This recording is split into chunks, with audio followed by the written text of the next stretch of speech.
Hi friends, నేను mister kick reporting from Reddigudem. మనం ఇప్పుడు ప్రజెంట్ జోగులాంబ గద్వాల్లో ఉన్నాం. Welcome back to my channel. ఇది పార్ట్ 2. పార్ట్ 1 ఎవరైనా చూడకపోయి ఉంటే మన ఛానల్లో ఉంటుంది, అలాగే డిస్క్రిప్షన్లో లింక్ ఇస్తున్నా, చూడండి. ఈ ఆలయ ప్రాంగణం అంతా చాలా శుభ్రంగా ఉంది. భక్తులకు ఎవరికి అసౌకర్యాలు కలగకుండా ఆలయ కమిటీ ఈ విధంగా నీట్గా చేస్తున్నారు. అందరూ చాలా ఎగ్జైటెడ్గా ఫీల్ అవుతున్నారు ఈ తుంగభద్ర నదిని చూడడానికి. బాగా ఎక్సైట్మెంట్ ఫీల్ అవుతుంది.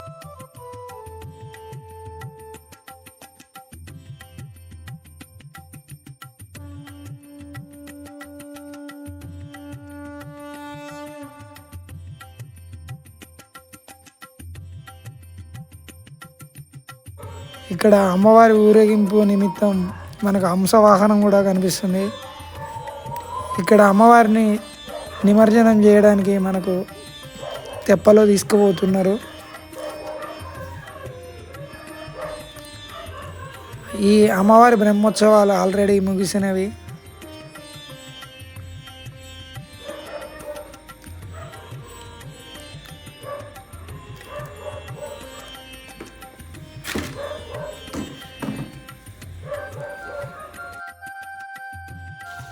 ఇక్కడ మన అమ్మవారి విగ్రహాన్ని చూడవచ్చు.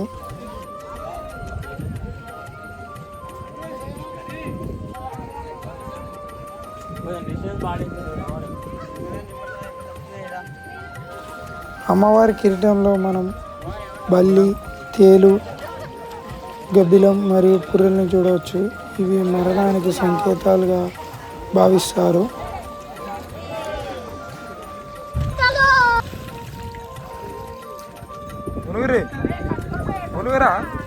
అందరూ స్నానాలు చేసి సూర్య నమస్కారాలు చేయడం జరిగింది. ఇక్కడ వాటర్ చాలా కూల్గా ఉన్నాయి.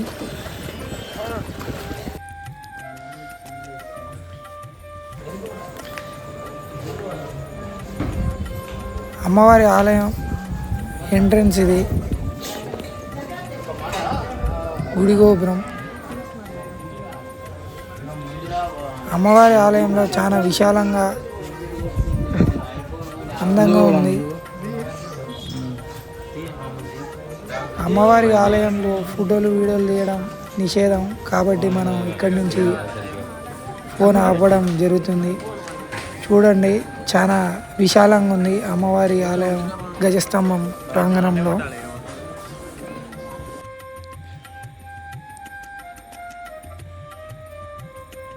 అమ్మవారిని దర్శించుకోవడానికి మాకు రెండోసారి కూడా అవకాశం దక్కింది. మళ్ళీ తిరిగి వెళ్తున్నాం అమ్మవారి దర్శనం కొరకు.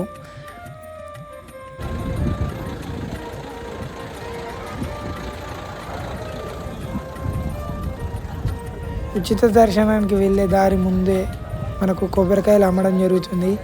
ఇక్కడ కొబ్బరికాయ కాస్ట్ వచ్చేసి 60 రూపీస్ ఉంది. ఇక్కడ ఎవరి సామాన్యులకు వారే బాధ్యులు.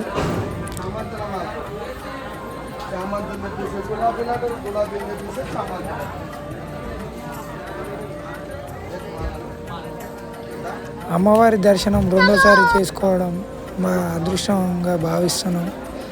అందరూ వచ్చారు కానీ మా గురుభావన మాత్రం స్పెషల్గా వెనకాల లేటుగా వస్తుండు. ఎంతైనా గురుభావాన్ని ఎవరు అనలేరని ధీమా. ఎంట్రన్స్ పూలతో అలంకరించడం జరిగింది. అమ్మవారి గుళ్ళో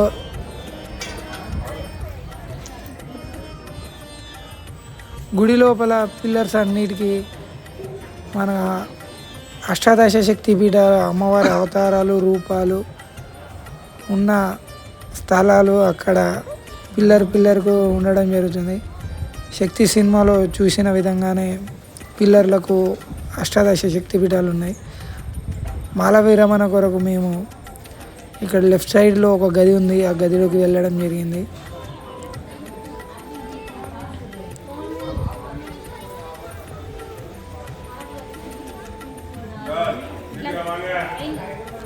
ఇక్కడ అమ్మవారి రూపంలో విగ్రహాలు ఉన్నాయి. ఇదే గుడి గోపురం ఎంట్రన్స్. అమ్మవారి దర్శనం అయిపోయింది. పక్కన ఉన్న మిగతా ఆలయాలని దర్శించుకోవడానికి వచ్చాము. ఇక్కడ ఏ గుడిలో కూడా పూజారులు లేరు. భక్తులు నేరుగా గర్భగుడిలోకి వెళ్ళి శివలింగాన్ని దర్శించుకోవచ్చు. ఈ ఆలయ ప్రాంగణం మొత్తం రాతితో నిర్మించబడి అప్పటి శిల్పకళ నైపుణ్యాలను మనం చాలా స్పష్టంగా చూడవచ్చు. ఏ టెక్నాలజీ లేని సమయంలో కాలంలో ఇంత పెద్ద బలమైన రాతితో నిర్మించడం మన పూర్వీకుల మేధస్సును మనం చూడవచ్చు. ఇంత పెద్ద రాతి కట్టడాలు కట్టడం చాలా అద్భుతం. ఆలయం మరియు ఆలయ ప్రాంగణం మొత్తం రాతితో నిర్మించడం జరిగింది.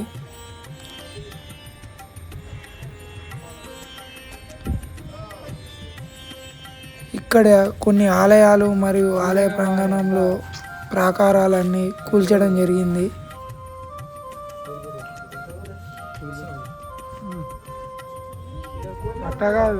మనం ప్రాచీన కాలంలో ఇక్కడ యుద్ధాలు జరిగినాయని చెప్పుకోవడానికి సూచనగా ఈ రాతి కట్టడాలు విరిగిన విగ్రహాలను చూడవచ్చు. ఇక్కడ మనకు శివలింగం మరియు గణపయ్యను చూడవచ్చు.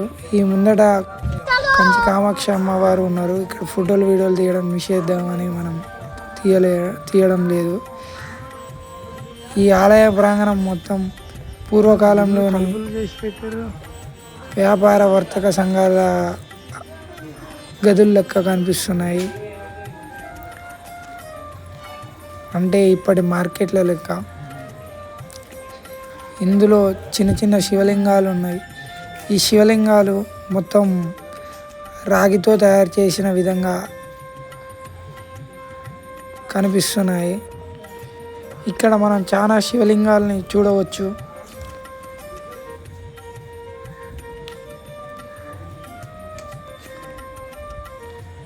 ఈ ఆలయం మొత్తం శివలింగాలతో నిండిపోయి ఉంది. మనకి ఎటు చూసినా మొత్తం శివలింగాలే కనిపిస్తున్నాయి.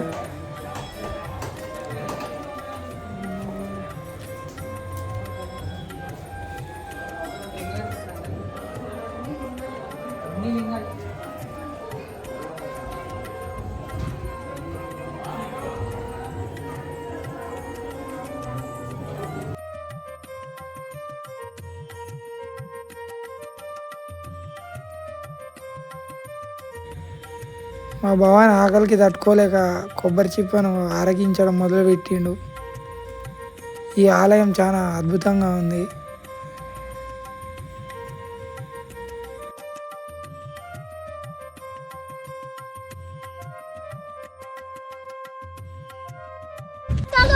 మనం దర్శనం కంప్లీట్ అయింది. తిరిగి ప్రయాణం మనకు జర్నీ మొత్తం 7 గంటలు పట్టింది. మన ఏరియా నుండి ఇక్కడికి రావడం. దర్శనం 3 గంటలలో ముగిసింది. మళ్ళీ తిరిగి ప్రయాణం అయినాం.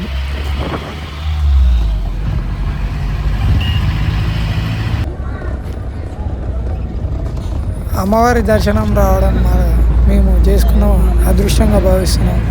మాకు చాలా ఆనందంగా ఉంది. ఇక్కడ వెదర్ చూడడానికి చాలా బాగుంది.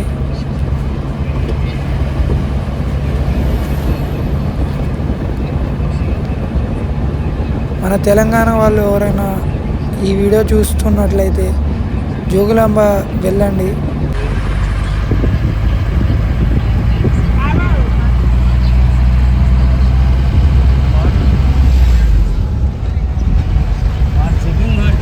ఆలయం బయట మనకి ఎక్కువ దుకాణాలు ఏం కనిపించవు. ఆట వస్తువులు అలాంటివి ఇక్కడ అంతగా లేవు. మనం ఇక్కడ నుండి రైడ్ తీసుకోవాలి. మళ్ళీ వచ్చిన దారిని నాగర్ కర్నూలు మీదుగా వెళ్తున్నాం. నేరుగా వెళ్తే జడ్చర్లో వస్తుంది. మీరు మాత్రం ఈ దారిలో రాకండి ఫ్రెండ్స్. అంతా గతుకులుగా గుంటలుగా రోడ్డు అస్తవ్యస్తంగా ఉంది. మరియు సింగిల్ రోడ్ ఇది. भाई तुम लोग का नाम ओ भाई। लिस्ट में नहीं है ఈరోజు దసరా కావడం వల్ల మేము చాలా దూరం వరకు భోజనం చేయకుండానే వచ్చినాం. అన్ని షాప్స్ క్లోజ్ ఉన్నాయి. ఇక్కడ ఇదేదో అమృత హోటల్ అంట, అమృతం. ఇక్కడ భోజనం ఎలా ఉంటుందో చూడాలి.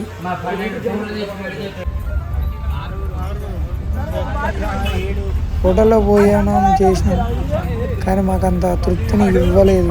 లాస్ట్ అన్ని బాగా మళ్ళీ పైకి బయట చాలా ఎండగా ఉండడం వల్ల మేము థమ్స్అప్ తీసుకోవడం జరిగింది.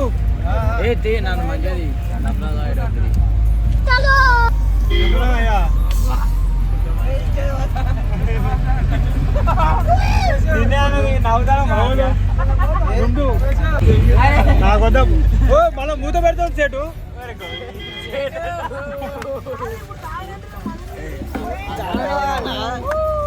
అందరు పోయి అన్నాడు.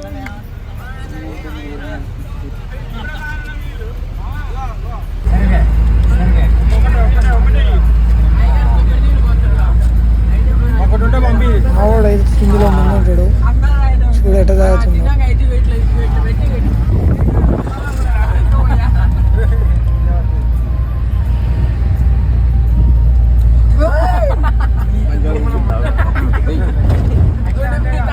ఈయనే మా అందరికి పెద్ద. మా గుండుకు ఎండబడుతుంది, థమ్స్అప్తో అభిషేకం చేస్తుంది.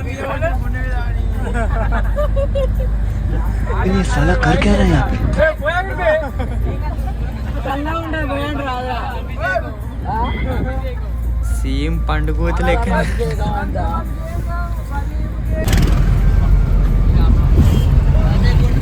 ఆకాశం అంతా చాలా నిర్మలంగా చూడడానికి ఎక్సలెంట్గా కనిపిస్తుంది వ్యూ.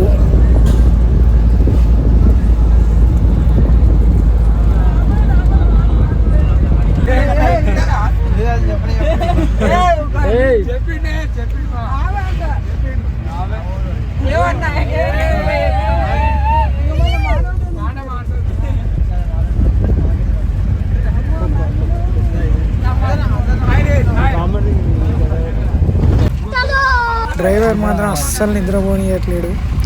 పక్కన వెనకమాల కూడా నిద్రపోనియట్లేడు. ఈ మొవరం ఆంటీ కార్ ఎక్కి మరీ చింత చిగురు పెంచుతుంది. ఇక్కడ అసలు టెక్నాలజీ వేరే లెవెల్ అని చెప్పాలి. ఇదే మన నాగర్ కర్నూలు. ఇది మరి ఏమంటారో మనకు కూడా ఐడియా లేదు.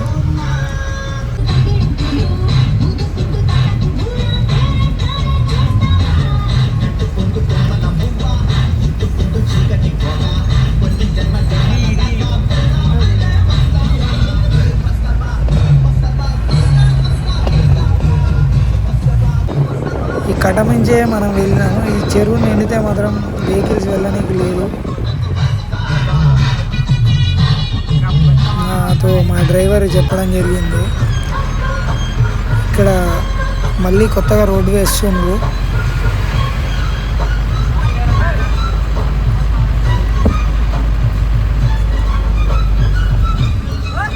మేము నాగర్ కర్నూలు ఆ చెరువు మీద అది ఐస్ క్రీమ్లు కూడా తినడం జరిగింది. అది పెట్టడం మర్చిపోయాం. ఈ రోడ్డు వేయడం వల్ల వన్ సైడ్ రోడ్డు బ్లాక్ చేశారు. ఇంకోసారి మనం సింగిల్ రోడ్ మీద నుంచే వెళ్తున్నాం. మనకు ఆపోజిట్గా వెహికల్ వస్తున్నాయి. మనకు ఆల్రెడీ ఇక్కడ ఒక కారు లారీ కటింగ్ ఇచ్చాయి. జర్రంతలా మిస్ అయినాం. జర్రుంటే చచ్చిపోతుంటా.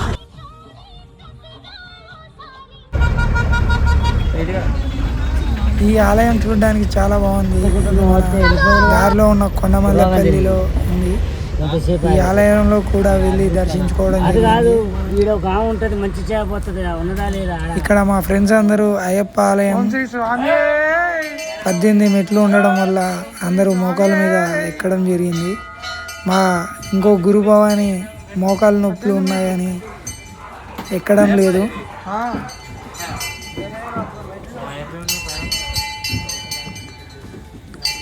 అందరికన్నా ముందుగా మేము మోకాల మీద ఎక్కినాం. మమ్మల్ని చూసి వీళ్ళందరూ మోకాళ్ళ మీద మెట్లు ఎక్కడం ప్రారంభించారు. మా గుండు మాత్రం చాలా కష్టపడుతుంది ఎక్కడానికి. ఆ అందానికి, ఆ ఫేస్ కట్, ఆ స్మైల్కి ఇచ్చే వాల్యూయే వేరు. ఇక్కడనే ఆగి టీ సమోసా తినడం జరిగింది. మా గురుభవన్ పచ్చిమిర్చి కూడా వదలట్లేడు. మా వీడియో మీకు నచ్చినట్టయితే లైక్, కామెంట్, షేర్ చేయండి. అలాగే సబ్స్క్రైబ్ చేసుకొని బెల్ నొక్కడం ద్వారా మేము అప్లోడ్ చేసిన వీడియోలు ఏమంటే మీకు నోటిఫికేషన్ ద్వారా అందుతాయి.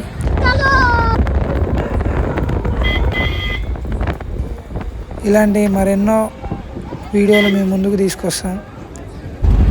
మీరు కూడా దుర్గామాతను పెడితే మీరు ఎక్కడ నిమజ్జనం చేశారో కామెంట్. మీరు లైక్ చేయడం ద్వారా మాకు సపోర్ట్ చేయడం జరుగుతుంది. కాబట్టి మేము ఇలాంటి ఎన్నో వీడియోలు తీసుకురావడం జరుగుతుంది మీ ముందుకు. సమయం సాయంత్రం 6:30 గంటలు అవుతుంది. మేము ఇంటికి చేరుకునేసరికి నైట్ 8 అయింది. శ్రీలంక బ్రాడ్కాస్టింగ్ కార్పొరేషన్ ఆసియా సేవా విభాగం ఈ కార్యక్రమం ఇంతటితో సమాప్తం. రేపు ఇదే అలవాసులపై మళ్ళీ కలుసుకుందాం. అంతవరకు సెలవు మరి. మీ అక్కయ్య మీనాక్షి పొన్నుదొరై.